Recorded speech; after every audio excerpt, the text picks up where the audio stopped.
hanggang 22.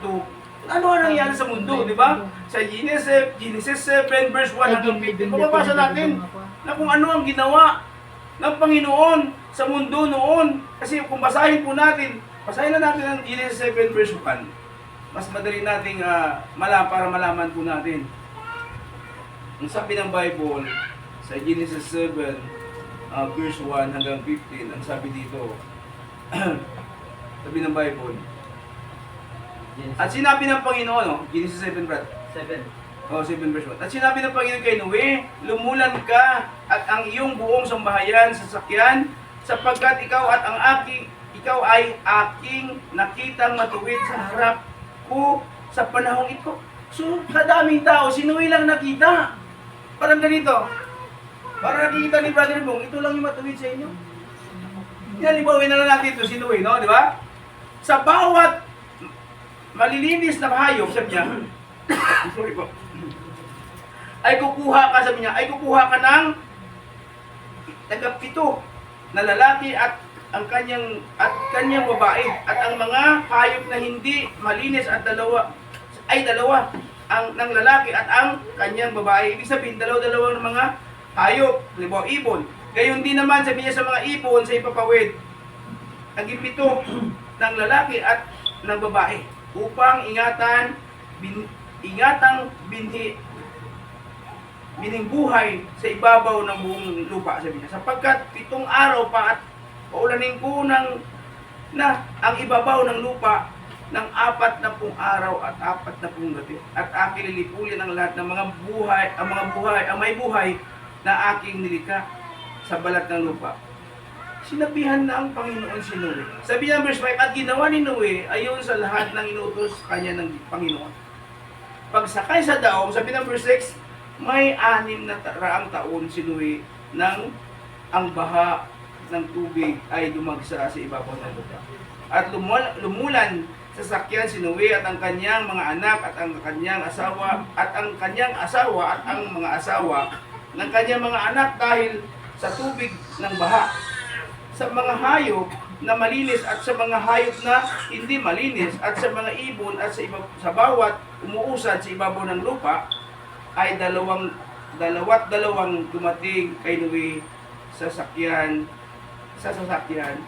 na lalaki at babae ayon sa inutos ng Diyos kay Noe. Pagbuhos ng baha, sabi ng verse 10, at nangyari. Pagkaraan ng 7 araw na ang tubig ng baha ay umapaw sa ibabaw ng lupa. Sa ika-6 na raang taon ng buhay ni Noe, ng 2 buwan sa ika-17 araw ng buwan ng araw ding yaon ay nangasira ang lahat ng bukal ng lubhang kalaliman at ang mga tungawan ng langit ay nabuksan. Siguro napakalalim ng tubig, no? Kasi lagpas bundok, no? Kaya nga, sabi ng verse 1 dito, verse 13, at ang araw ng yaon ay lumulan sa si Noe, si Sem, at si Cham, at si Japet, ng mga anak ni Noe, at ang asawa ni Noe, at ang 3 asawa ng kanyang mga anak na kasama nila. Sila at ang bawat hayop, gubat ayon sa kanilang uri, at lahat ng hayop ng maamo ayon sa kinakanilang uri, sa bawat umuusad sa ibabaw ng lupa ayon sa kanilang uri, sa bawat ibon ayon sa kanilang uri, lahat ng sari-saring ibon. Mga kapatid, ito lang yung naligtas, no? At inaman ni Noe doon sa ark na sinakyan, sa arka, no? Noong unang panahon ni Noe, ang mga tao hindi nakikinig sa mga sinasabi ni Noe. Dahil busy sila sa pag-aasawa, may nagpapakasal, hindi nila nalaman na dumating na ang baha at namatay sila. Ibig sabihin, yung mga tao ito nasasaya. Sinabihan sila ni Noe na sumakay sa arka, pero ayaw nila sumakay. Diba? sinabihan pa ng si Noe ay baliw. No? Bakit? Ang ginawa ni Noe na ang daong doon sa gitna ng bundok, sa taas ng kabundukan. No? Sabi ng mga tao, ay si Noe baliw na. Paano makarating ang dagat dito sa taas ng bundok? Paano makarating ang ulan? Hindi pa sila nakakita ng tubig eh. No? Pero sabi nga, dahil busy ang mga tao, hindi nila namalayan dumating ang at napatay sila lahat. Nangyari po ito dati sa part ng Samar, na mga tao doon, may batang humingi ng tubig, hindi nila binigyan. Sabi ng bata, sunod na araw, dahil hindi kayo nagbibigyan ito, bibigyan ko yung tubig. Sobra-sobrang tubig. Lahat ng tao doon sa bayan ay nalunod dahil nagbaha. Oh, sa ating panahon ngayon, ganun din ang mga ginagawa ng tao, busy sa mga makamundo bagay. Busy sa trabaho. Busy sa sarili. At ang iba, nasaan? Pagdating ng linggo, nasa sabungan, wala sila sa simbahan. Di ba? Ano kaya kung mangyari ulit kung nangyari noon? No? Na hindi tayo nagsisimba. Kung saan-saan po tayo, mas masarap mag-SM, di ba sis? No? Maganda sa SM, malamig doon, maraming pagkain, di ba? Paano kung dumating ang trahedya sa ganung sitwasyon natin? No? Sabi ko nga, alam ko ninyo, sa kabila nito, may pabala ang Diyos. Bilang mga Kristiyano, huwag tayo bibitiw. Ang mga pabala ay ipinapakita sa atin kung ano ang dapat natin gawin. Di ba?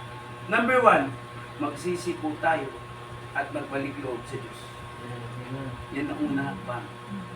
Sabi ng 1 John 1 verse 9, kung ipahayag natin ang ating mga kasalanan at tapat at banal siya na tayo'y patatawarin sa ating mga kasalanan at tayo'y linisin sa lahat ng ating kalikuan. No? Sa kabila ng lahat, pagsisihan natin ang ating mga kasalanan. No? Ang tunay na pagsisi ay nangahulugan na tayo ay kumikilala sa ating mga pagkakamali sa Diyos. Mga kapatid, hindi pa huli ang lahat upang magbalik loob tayo sa ating Panginoon. Amen? Huwag tayo magsawa sa pagdinig ng salita ng Panginoon. Kasi kahit na hindi pa pagkatiwala ng salita dito, mga kapatid, ito ay salita ng Panginoon. Hindi ko to salita. Amen? Wala lang kasi isang kalbo dito. Dahil hindi sila kasama, dahil meron siya Bible study mamaya alas 7 doon sa siya. No. Number 2, ang Diyos ay laging naghihintay na tanggapin tayo sa kanyang piling, mga kapatid. Sorry po. Sa panahon ng kaguluhan, ang ating panampalataya ay ating sandigan, mga kapatid. Amen?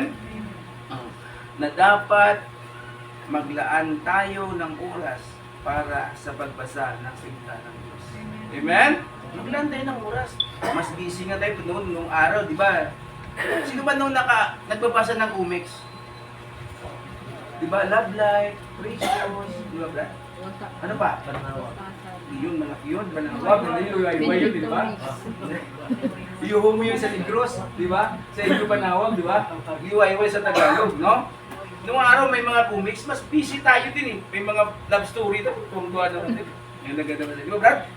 Hindi mo naranasan yun? Bata ka pa kasi noon? So, comics na, di ba? Comics noon. Maraming kwento, di ba? O yun, tama, ma'am, di ba? Kaya sabi ko, maglaan tayo ng oras para sa pagbasa ng salita ng Panginoon. Amen? Di ba? Para rin tayo gumagawa ng tahiin natin, ano ba itsura nito, di ba? Ganun din yun, di ba? Maglaan tayo ng oras para sa panalangin. Amen? Amen. Panalaan tayo ng oras sa pakinig ng kanyang salita. Salamat ngayong hapon, nakita tayo. Isang taon tayo hindi nakita. Amen? Di ba? Nasaan yung Pasko ko? Romans 10:17. Kaya nga sabi niya, ang paniniwala ay nagagaling sa pakikinig. At ang pakikinig ay sa pamagitan ng salita ng Diyos. Kung walang nakinig, wala pong natuto sa atin. Di ba? Kung walang nagsalita tungkol sa kaligtasan, hindi po tayo ligtas. Amen? Alam po na, hindi natin alam na may impyerno at mayroong langit. Di po ba? Ang sabi ng iba, ay mayroon akong boyfriend. Nanay, ayaw maniwala na may impyerno. Sabi ng nanay, anak, maniwala yan pag nakasal na kayo. Na mayroong impyerno talaga. Impyerno ng buhay, no? Ang mga Bible, na mga natagpuan doon, naalala niyo ba? Ang mga Bible natagpuan doon sa na hindi nasunog, doon sa gitna ng wildfire na yon. Ito ay paalaala na ang salita ng Diyos ay manatili sa gitna ng trahedya, mga kapatid. Hindi nasunog yung Bible, nasunog yung California. Hindi may mayroong bahay na may Bible, hindi nasunog yung Bible. Di ba? Ano ang sabi ng Biblia, mga kapatid? Sa Luke 21 verse 23, sabi dito, ang langit at ang lupa ay lilipas, datapwat ang aking mga salita ay hindi lilipas. Amen? Simula maliit pa tayo ang Bible, mayroon na ito. Amen? Matatanda na kami. Ewan ko sa inyo kung matanda na kayo. Ganyan pa rin ang salita ng Panginoon. Amen? Diba? Number 3. Oh? Ang bilis ko Oh. Ang pagpakita ng kabutihan at pagtulong sa kapwa. Sabi nga, ang mga asawa noon nakaligtas sa sunog doon sa California dahil sa pagtulong nila sa charity. Mga taong nangangailangan ng ng tulong ay isang patunay na paggawa ng mabuti sa kapwa at may gantimpala. Ang paggawa ng kabutihan may gantimpala. Amen? Kaya gumawa tayo ng kabutihan, mga kapatid. Sorry po. Sabi ng Galatians 6 verse 9, at huwag tayo mapagod sa paggawa ng mabuti, sapagkat sa kapanahonan ay magsipag-ani tayo kung hindi tayo naghihimagot. Huwag tayo magsawa sa paggawa ng mabuti. Kaya nga, ang kabutihan, may ibubunga ito, nakabutihan din. Kung gumawa tayo ng hindi, tingnan mo yung gumawa ng hindi maganda. Ano ang binunga? Di ba? Si Mrs. Iskaya, ano nangyari sa kanya? Nagawa kasi ng hindi maganda. Ano ang bunga? Di ba? Kahirapan. Di ba? Ang ganda-ganda ng buhay. Masama naman palang ginawa. Ano ang bunga? Nasa kulungan na siya, di ba? Sorry po. Siya Tungang, may ginawa rin siyang hindi maganda. Nasaan siya ngayon? 10,000 ng patong. Nakatago rin siya, di ba? Kaya ang paggawa ng mabuti, may bunga ng kabutihan. Amen? May bunga ng kabutihan. Sorry po. Number 4. Marami na rin matapos na ubo na yung matanda. Magiging handa sa pangalawang pagparito ng ating Panginoon. Amen?